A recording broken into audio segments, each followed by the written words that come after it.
Good morning. This is August 10, 2012. We're at the Hyatt Regency Maui on the island of Maui in Hawaii. We are here today to interview Judge Philip M. Pro in a brief video oral history excuse me, to record some reflections of his career in the law. I'm Robert Johnston, and I'm here on behalf of the Ninth Judicial Circuit Historical Society. This interview will be preserved in the NJCHS archives, and the Historical Society will provide you, Judge Pro, with a copy for your own use. To begin with, why don't we begin at your decision to become a lawyer? How did it happen that you went into law? And maybe in that you could mention a little bit about your family background. Great. Well, aloha, Bob. It's nice of you and the Historical Society to fly me all the way to Maui for purposes of this interview. I'm delighted to have the opportunity to join you here and actually dress up for this. But I'm happy to tell you a little bit about my background. And of course, I've known you a long time, and I think we share certain things in common in terms of background. I was born and raised in the San Francisco Bay Area, born in a town called Richmond, and lived just near Richmond in the East Bay. Grew up there, went through schools there, and when I finished law school at the Golden Gate University School of Law in 1972, needed to find a job, and I had a job lined up in San Jose, California, Santa Clara County, with the Santa Clara County District Attorney's Office. And I had to wait for the bar results, which thankfully I passed in California, but those didn't come out until November. And so in the interim, I saw a little bulletin on the bulletin board at school for a law clerk position in Las Vegas, and responded to that and ended up coming down to Las Vegas to clerk for a year. And it's been a very long year, some 40 years later. So that's how I kind of came to Las Vegas. How I became a lawyer, that's probably a question I think all of us are asked time and time again. What made you choose the law? And there's no single answer for that. I think I grew up a fairly precocious kid, small family, one brother and two cousins that my parents raised after their parents had died.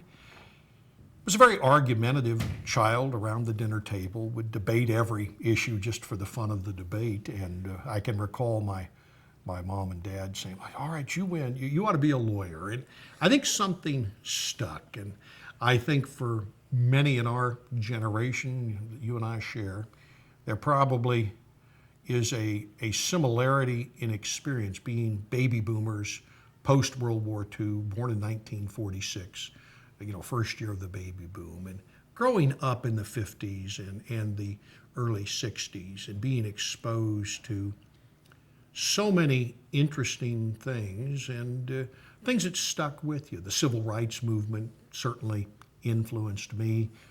John F. Kennedy elected president. I'm in high school when all of that is taking place, and the excitement and things that weren't even literally true. To Kill a Mockingbird coming out as a book and a movie in the early 60s. Things that just made you think that, being a lawyer would be a really worthwhile profession. You'd have a chance to be of some service, to have a meaningful career and make a difference. And so that's, I think, what kind of led me to that.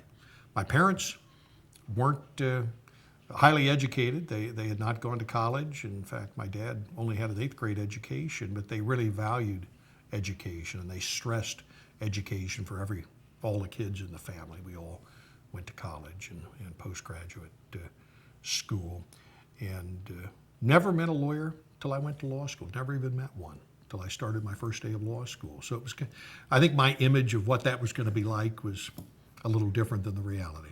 Interesting. Now, speaking of education, how did you make your educational choices, and how did you fund your education? Well, funding was a tough problem. When I finished college, I was in the Naval Reserve, and I had to finish my commitment to the Navy, 6 months of active duty. at that point and discharged that at Treasure Island Naval Reserve Center.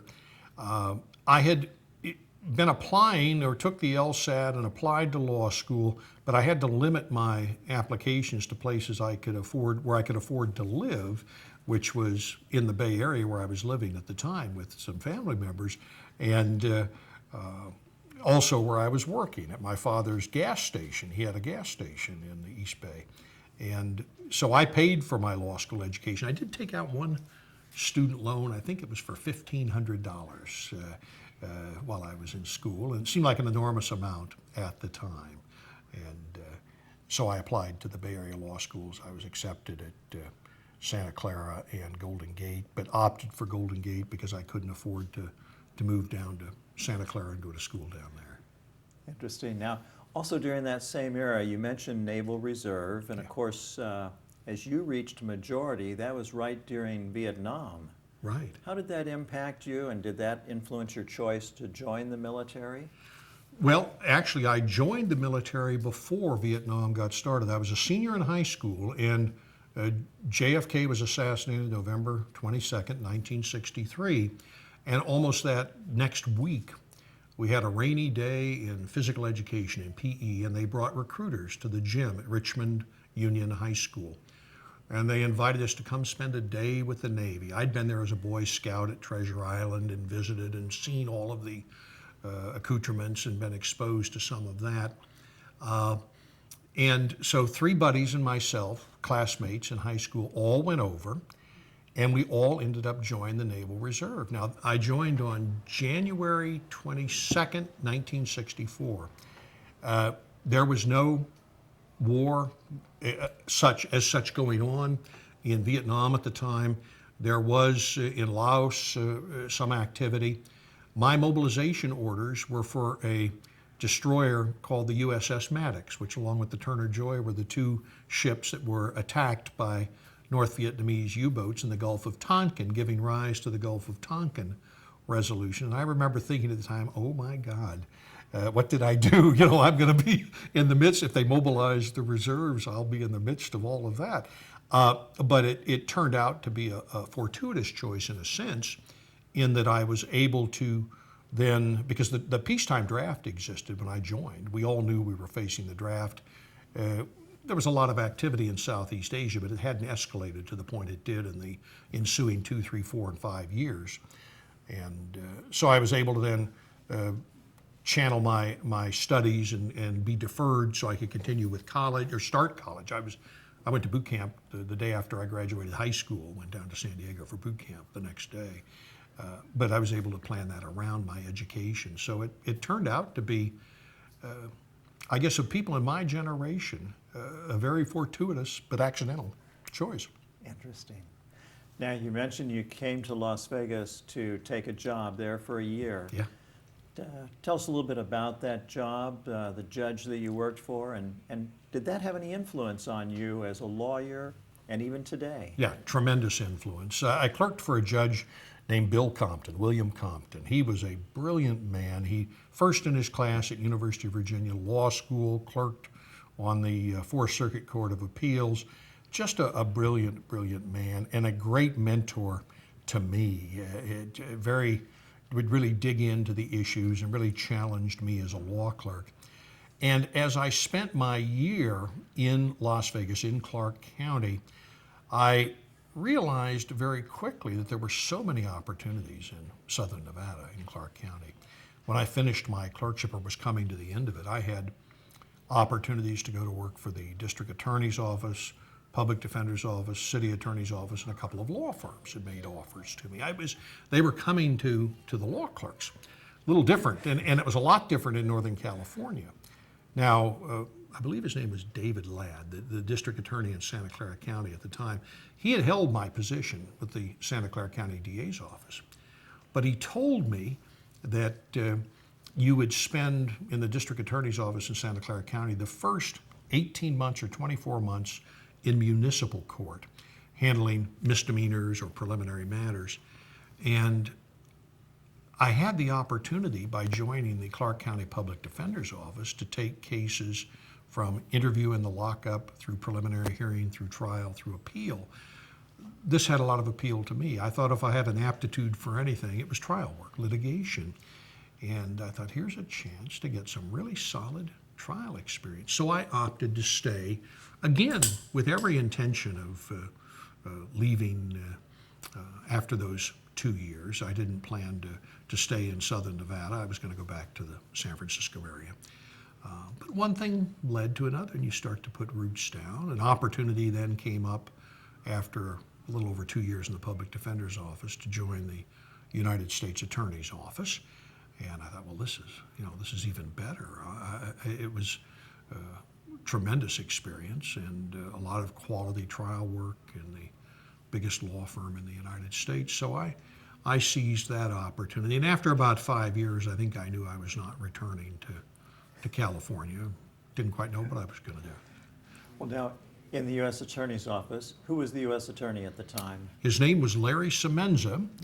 He later became my law partner in private practice in Reno, and his son, LJ, in fact, I can remember his birth while I was in the U.S. Attorney's Office. He was later a law clerk for mine. He now practices law with his dad. It was a very small office. Do you recall some of the nature of the trial work that existed in the U.S. Attorney's Office in those days? Absolutely. In fact, I know when we had anticipated meeting on this, I was thinking about my very first trial. I came into the office and I didn't have a caseload, obviously, but there was an attorney who had just left to move to Reno named Ray Pike, a great friend and a great lawyer. And he had indicted a case before he left under the Dyer Act. Now, an assistant U.S. attorney today and most federal judges today wouldn't know what the Dyer Act is. If you said that, they'd say, what's a cubit? But a Dyer Act is interstate transportation of a stolen motor vehicle. Well, it looked like a simple case. The defendant's name was Buzz Allen Palmer, and Buzz had 6 prior convictions for stolen motor vehicles, so he was a car thief. He'd been playing cards with his girlfriend and his girlfriend's sister in Oklahoma City one evening, and he offered to go out and buy pizza and beer, and he took his girlfriend's car. Didn't come back. 2.5 days later, he's arrested in Boulder City, Nevada, with her stolen car. Well, it looked like a slam dunk. I take the case, I pre-try the witnesses the Sunday before trial, interview the victim, and she explains what happened. Interviewed the arresting officer. He said, well, it was about 2:30 in the morning. I came upon this car with Oklahoma plates parked over Lake Mead and ran the plates. They were stolen. Saw this fellow sleeping in there, so I made an arrest. It seems so painfully simple. He so testifies in front of the jury. Defense counsel stands up and says, Officer, I don't remember his last name, Smith, why'd you shoot the dog? And I heard the words, and I thought, what is he talking about? And the officer just looked at him dumbfounded, and he said, why did you shoot my client's dog? And I jumped up and I yelled, objection, Your Honor, irrelevant. And Judge Foley, whom I adored, looked down and said, sustained. Then he looked at the cop and he said, why did you shoot the dog? Well, this moron Buzz had his dog with him, little dog, and there was no dog catcher or dog pound in Boulder City, Nevada in those days. The cops got the defendant to take into custody, Mr. Palmer, so he shot the dog along the side of the lake. And I saw my case go down in flames. The jury returned a not guilty verdict in a hurry. That was my introduction to trial work in the U.S. Attorney. I didn't lose another case while I was there, but that was a great way to start. I got a lot of kidding about that for years. Most of our cases, though, I had, shortly after the U.S. Attorney, well, maybe we'll come to that, but went into law practice and with the Gaming Commission as well. So let's track that history a little bit. Yeah. You went public defender. Who was the public defender, by the way? Morgan Harris. Morgan Harris. Another great fellow. He put together a wonderful office, and in those days, the public defender's office in Clark County was a small office. There were 12 of us in the office. Now there's probably 100 or more.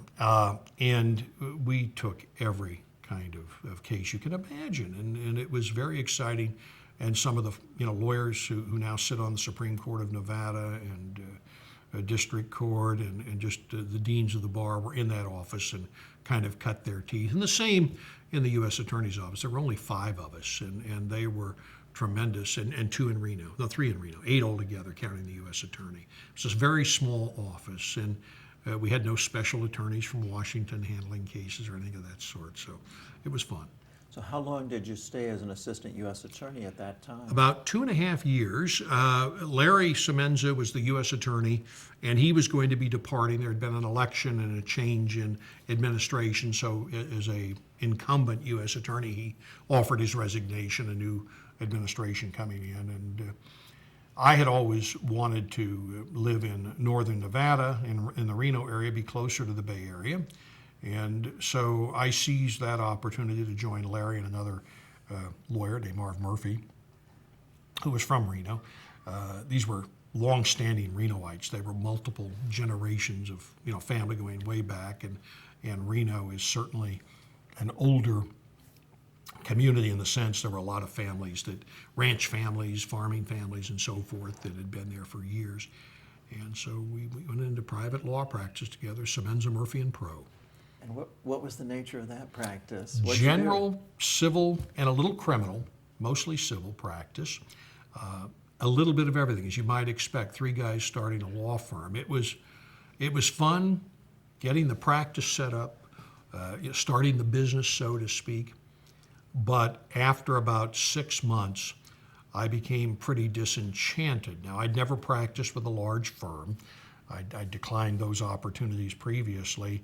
And maybe that kind of led to the experience. But I started to realize that I wasn't enjoying what I was doing day to day. I missed the stimulation, the excitement, the so-called meaningfulness of what I'd been doing in the U.S. Attorney's Office, prosecuting organized crime cases and dealing with some really interesting issues in the state and certainly in our community. And just didn't feel like it was fulfilling me. And it was an important lesson. I'm so glad I did it. But basically, talked to myself in a mirror about it and realized I was putting limits on myself and decided to look for different opportunities. So about this time, there was another election, as we always have in Nevada so frequently, and a fellow named Dick Bryan, whom I knew fairly well, he'd been a Nevada state senator and assemblyman, had just been elected Attorney General of the state. And that same attorney, Ray Pike, who gave me that Buzz Allen Palmer case, was going to go to work for the Attorney General's office. He was in a private law firm. And I had lunch with him one day, and he said, I'm going to go to work for Dick and work with the Gaming Commission, represent the largest regulatory body in the state. And he needs other people. I said, really? And so I called Richard Bryan, and he offered me a job working with Ray in the gaming division. And it was the answer to my prayers. It was so exciting. And those who aren't from Nevada wouldn't appreciate what the Gaming Commission does, but it's the regulatory body for the gaming or gambling industry in the state, the licensing body and so forth. And this was a time, this would have been 1977, 78.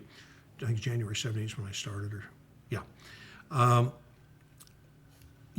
when I was in the U.S. Attorney's Office in the early 70s, mid-70s, I could drive you down the street and I could point to different hotels and the mob families that controlled them. The Stardust was Chicago. The Tropicana was Kansas City.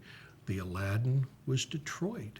The Dunes was St. Louis. And you could just tell where these crime families were. Well, they were being prosecuted very effectively now by the new organized crime strike forces, and the U.S. Attorney's Office in Las Vegas, and then the Nevada Gaming Commission was providing a lot of support.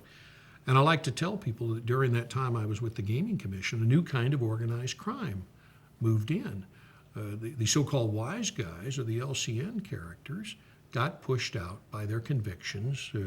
The Detroit mob, the people involved with the hidden ownership of this casino, was convicted. Same in Chicago, same in Kansas City. And the new kind of organized crime were publicly traded corporations.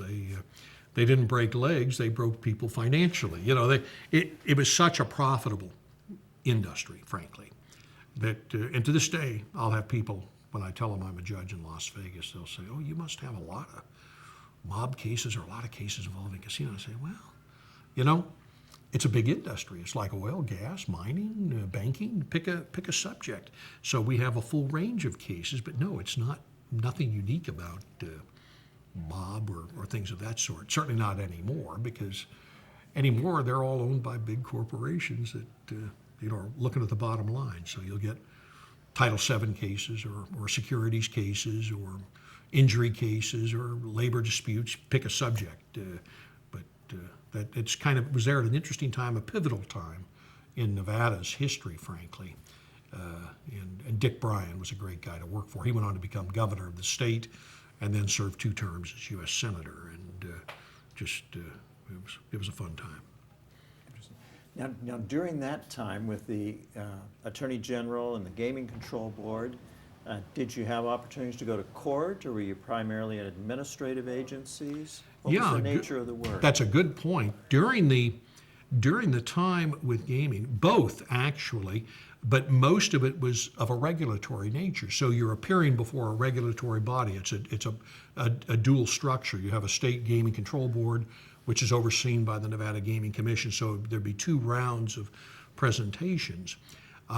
So the matters that we counseled on were mostly dealt with in the administrative tribunal setting.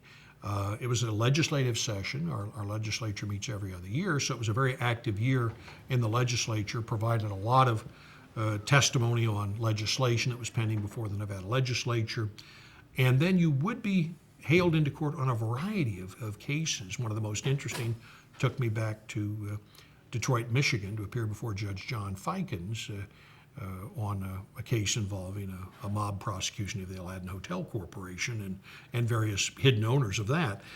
So you do a little bit of both, but most of the litigation, which was also kind of interesting because the rules of evidence that we're so accustomed to don't really apply in these administrative bodies. And so we were able to use newspaper articles as evidence, for example. This is a long story, I won't go into it now, but there's a classic case involving the Savella brothers meeting with a person in a basement in Kansas City, Missouri, talking about how they conducted a skim of slot machines, and it was all on tape, being wiretapped by the federal government. And the tapes were sealed, but it made the newspaper, and they'd chronicled the actual recordings. And so we revoked their license by using newspaper articles that recounted the events. Now, how long did you stay in the Nevada Attorney General's office? Well, you can see there's a trend. I couldn't hold a job. I moved, I think it was 13 months. I moved with some regularity. I was still in Reno, mind you. I'd gone up to Reno to private law practice. I was in Carson City with the Attorney General's office, and I really wanted to stay in northern Nevada at the time.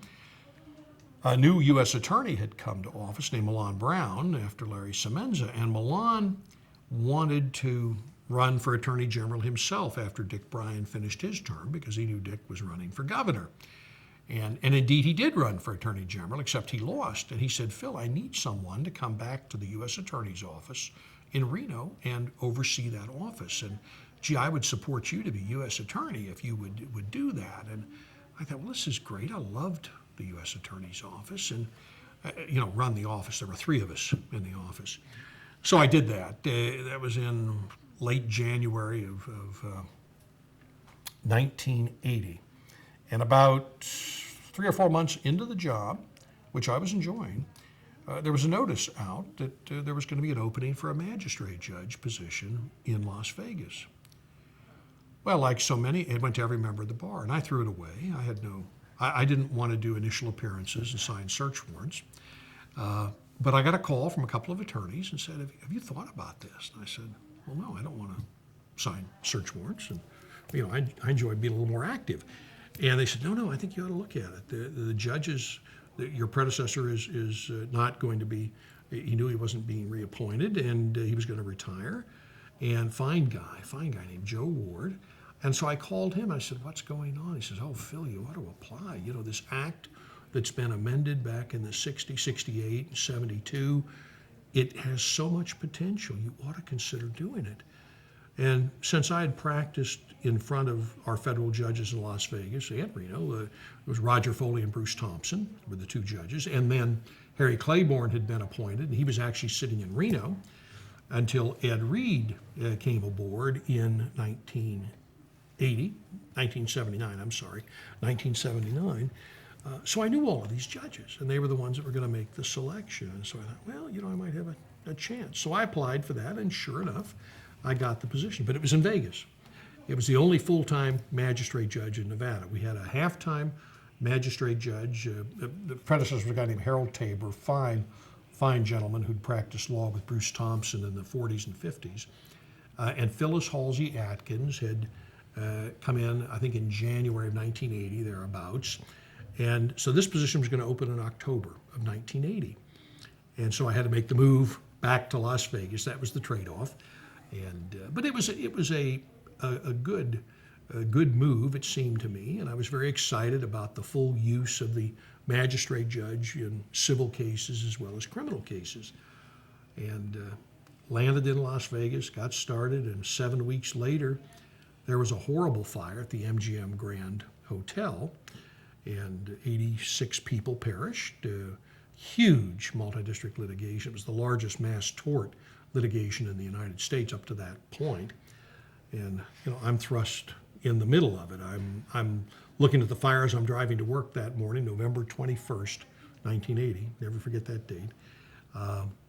And I thought, boy, there are going to be a lot of lawsuits as a result of that fire. Well, I had no idea that a week later I'd be dividing lung tissue samples, not literally, but allocating rights to analyze basically the lung tissue samples of so many that perished amongst the competing attorneys.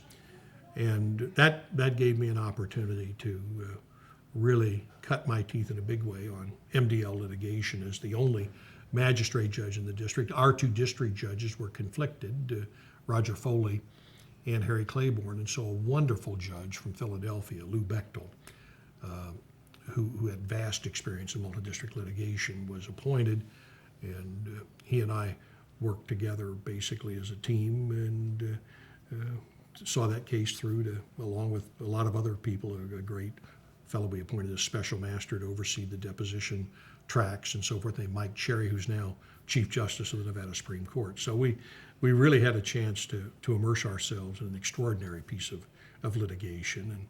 And that actually, in a very sad way, because it was a tragedy, just beyond measure, I think put me in a position of having some credibility, if you will, in terms of the potential for the district court appointment a few years later. Now, how did the partnership with Judge Bechtel affect you as a person, as a judge, the way you did business? Tell us a little bit about that. Well, even before he arrived, in the 7 weeks before that, he didn't arrive immediately after. It took a little time, so early the next year. Of course, I'd had a wonderful working relationship with Roger Foley and Harry Claiborne, whom I later succeeded. I had tried cases with Harry Claiborne, against Harry Claiborne, and I had appeared before Roger Foley many, many times. I adored Roger Foley. He was a wonderful man, and like Bill Compton, he was one of my mentors without question. And so I had a good working relationship with them. They were really keeping me busy and assigning all kinds of matters to me. Bechtel, I didn't quite know what to expect, and I drove him to the airport the first day he was there for the first pretrial conference. And he said, I said, I really want to work on this case, whatever I can do. And he says, use me like you use your magistrate judges in Philadelphia. I didn't know how they used them, but I meant keep me busy. He says, well, I plan to. He says, I don't want to overburden you. I said, well, I was thinking we ought to have regular discovery hearings, maybe every 3 weeks or every month. And he said, that's a great idea. Have them every week. And so we established a system of weekly discovery hearings every Wednesday morning at 7 a.m. I set them because we would have hundreds of attorneys show up who didn't really need to be there if we set them later in the day. So I set them at 7 so everybody wouldn't fly up from LA because we had, we had 150 defendants. We had, I forget how many plaintiffs. It was a huge cadre of people. And so I set those early discovery hearings, and we'd do things on off the off the agenda, so to speak. We'd have an agenda. If you filed a motion today to compel, it would be heard the following Wednesday. And if you needed an extra week to respond, a privilege issue. So it wasn't according to the rules, it just moved quickly. It was a very, very interesting, and gave us a chance to be very innovative. We didn't have computers in those days, so we had document depositories where everything went into the depository, all the interrogatories and documents that were produced. We had evidence depositories and simultaneous tracks of 14 depositions going on all over the world, not just the United States at one time, which Mike Cherry, our special master, was overseeing.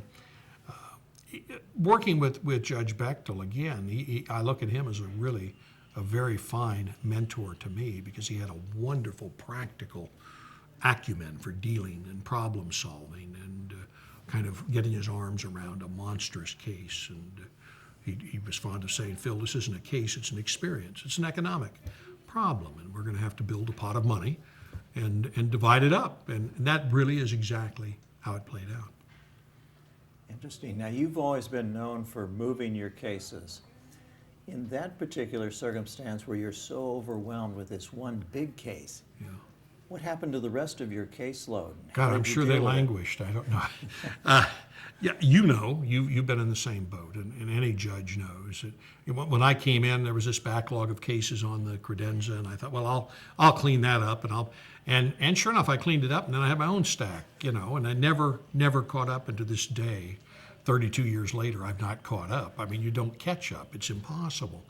There's always more coming in than you can possibly handle. In a state like Nevada, with the incredible growth we had, particularly in southern Nevada over the last 40 years, 35, 40 years, there was a cultural lag, like having cars but no roads to drive them on. We didn't have the judges, the district judges or the magistrate judges, so it was difficult to keep up, but you just struggled and tried to triage and did the best that you could. We later were able to grow. This is a great thing about the magistrate judges system, which I'm quite a fan of, because that's created by the federal judiciary. Congress has authorized it, but it's something which allows us to control a little more fully the growth of that and the utilization and the flexibility. And when we couldn't get Congress to authorize new Article III judgeships, we were able to get magistrate judge positions, and that saved our bacon, I think, in Nevada during a very, very tough period of time during the 1980s in particular. Now, after a number of years, but not a full term as a magistrate judge, then comes an opportunity to be an Article III district judge. Yes. How did that come about? Who were the players in that, and what was the confirmation process like? Well, Harry Claiborne was a fine man and one of the greatest storytellers you'd ever meet. I know you knew him. He really was a great trial attorney as well. But he got into some trouble as a district judge. There were two parts to it. The first part involved a case that he handled while he was sitting in Reno for about a year and a half, involving a man named Joe Conforti, who ran a bordello, a whorehouse called the Mustang Ranch in Story County. I had actually helped prosecute Joe Conforti in the U.S. Attorney's Office, and my former law partner, Larry Semenza, and Ray Pike, the fellow who sent me the Buzz Allen Palmer case, had actually tried him. And his conviction was reversed, and I got word while I was in the U.S. Attorney's Office that he was going to flee the country, go to Brazil. I tried to revoke his bail in front of Ed Reed, and Ed Reed will still tell you, he says, the first mistake I've made as a judge was not revoking that so-and-so's bail. But he didn't revoke his bail. 6 weeks later or so, Conforti's in Ipanema Beach, Brazil, opening a club, and I'm a new magistrate judge.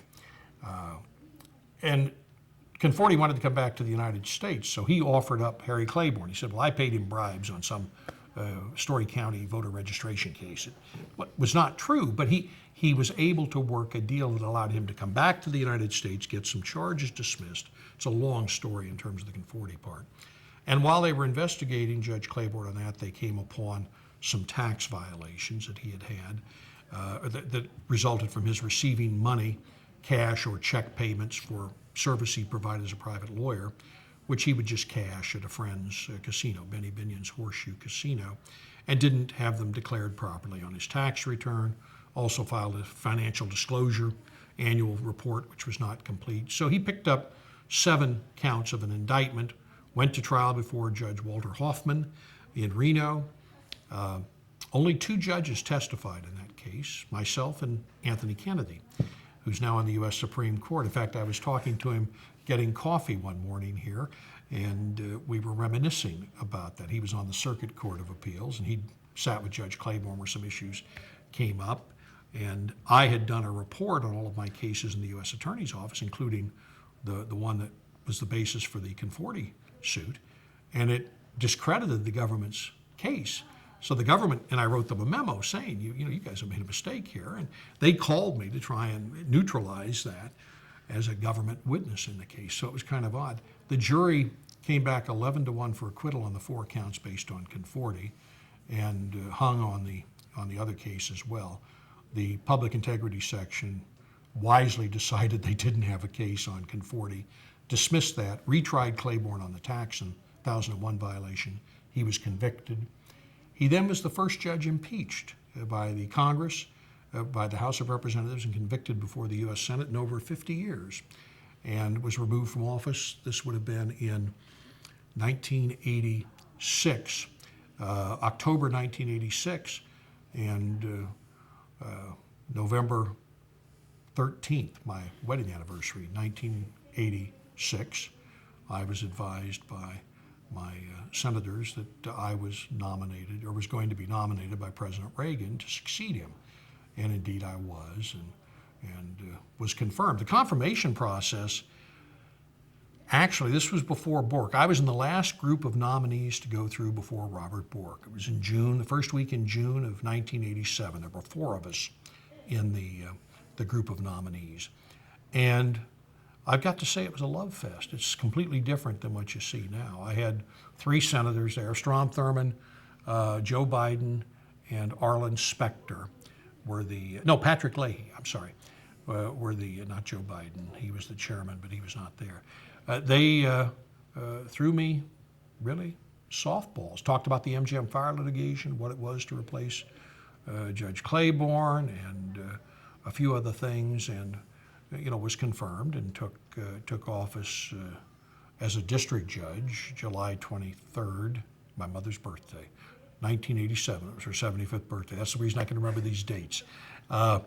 Took office and as a district judge, though I was still magistrate judge as well. I was doing both jobs until Magistrate Judge Leavitt and yourself, Magistrate Judge Johnston, came on later that year to fill the vacant position. So I would be conducting the initial appearances and signing the search warrants and so forth in the cases, and then trying them down the road.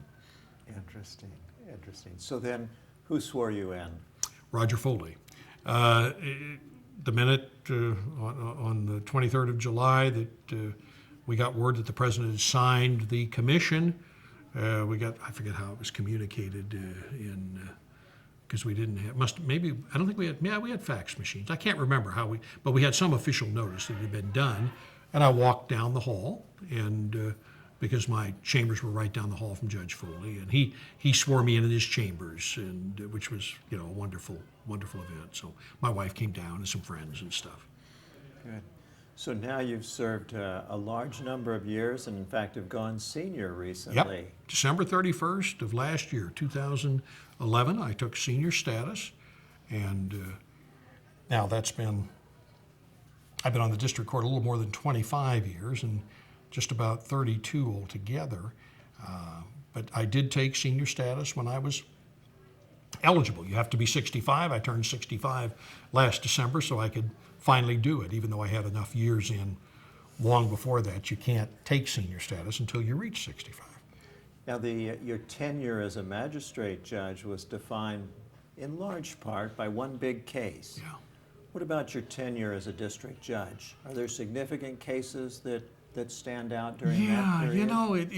you know, there are many, and just like my tenure as magistrate judge, certainly on the district court, there are so very many interesting cases, and some stand out more than others. They're all important when you're involved in them. I mean, there's just no question. And the small ones, so-called, that don't involve the amount of injury or damage that something like MGM does, can be just as challenging, just as important. But oh, there've been so many of them. I haven't sat down to chronicle all of them. Tailhook was maybe one. But you know, when you talk about something that's timely at the time, it's like talking about the MGM fire litigation. At the time it occurred, everybody in the country knew about it. The Tailhook case, everybody in the country knew about it. They made a movie about it. I've had cases where they've made movies about them. But now, frankly, you know, nobody would know what the Tailhook case was about, or Paula Coughlin, who she was, and the changes in the U.S. military that took place, the Area 51 cases, the radiation exposure cases that I've had, those of the Bo Gritz case, on and on and on. Yeah, there are lots of them, but I suppose I could fill pages of a book with all of the cases, but I've never sat down to actually do that. I've got a stack of files on a lot of them. That's a project for the future. Yeah. And the Historical Society wants to support you in that, Judge. Thank you for the time today. All right, Bob, it's been a pleasure. Thanks very much. Thank you. Enjoyed it.